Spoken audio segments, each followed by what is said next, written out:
Africa Content TV.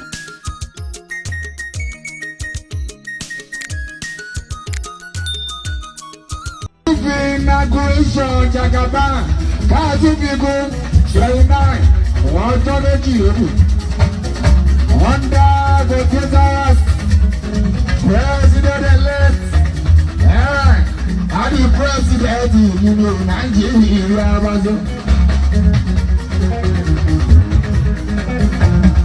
under the Texas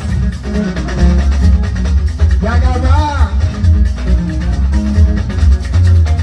President-elect under the Texas and the President of Nigeria, GCFR. La Paika Lovato.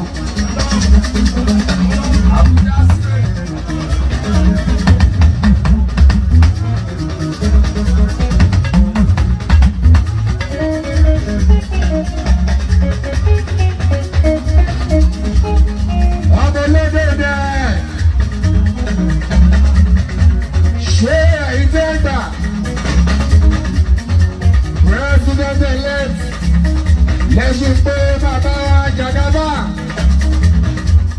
but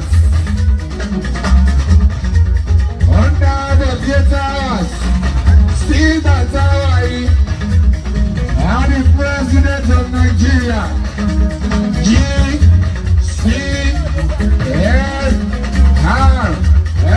Itumare, Grand Commander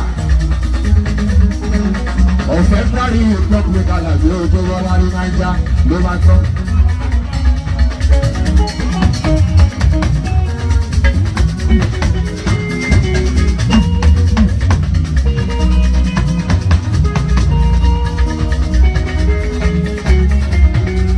Congratulations àwọn ọmọ Yorùbá. Èyí ẹ̀ka pé àwọn akó oríire màá ṣe é jí mọ́ ara ló kàn. Yere ẹgbẹ́ kìíní ìwọ òjì bọ́ra. Yere ẹgbẹ́ kìíní ìwọ ara ló mọ̀.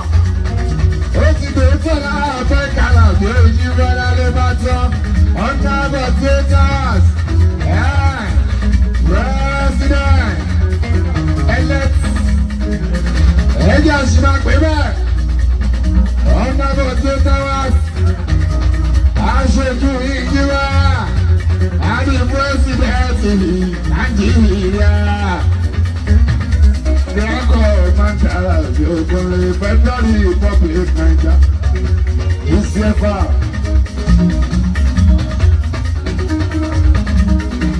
Alábílá àbádà wà ṣe Ògbóni lójú wọn bá wọn.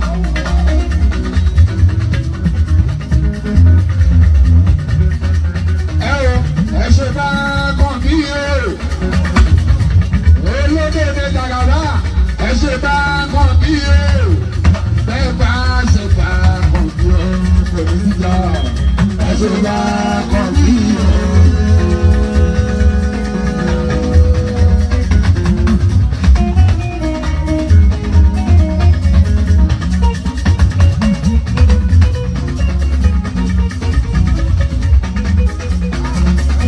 Ẹ̀yin ọlọ́tẹ̀.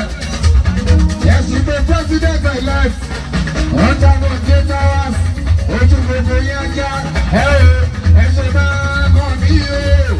Olódèdè Jagaba. Ẹ ṣe máa kàn mí o. Bẹ́ẹ̀ bá ṣe bá kàn tó kò sí o. Ẹ ṣe máa kàn mí o. Gbogbo pinnu ẹ máa wọlé bínú sáwọn o.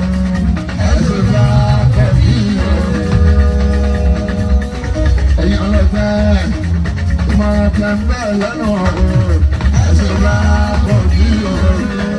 Bẹ́ẹ̀ bá ṣe ká kọ̀ bí o kò sí ẹ̀. Ẹ̀sìn bá kọ̀ bí o.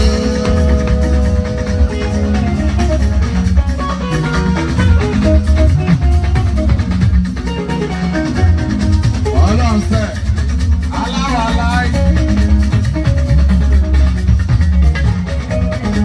Àní bẹ́ẹ̀ bá ti ti ń ṣe bá àkọ́gbó kò ní níjà ẹ ṣe bá àkọ́bí o. Gbogbo yín ẹ̀yin ọlọ́tẹ̀ àníjẹ́ bá ti ń ṣe bá àkọ́gbó kò sí wẹ́rẹ́ ẹ ṣe bá àkọ́bí o. Ẹ̀yin bínú bínú ẹ máa ń lẹ ìpinnu sọ.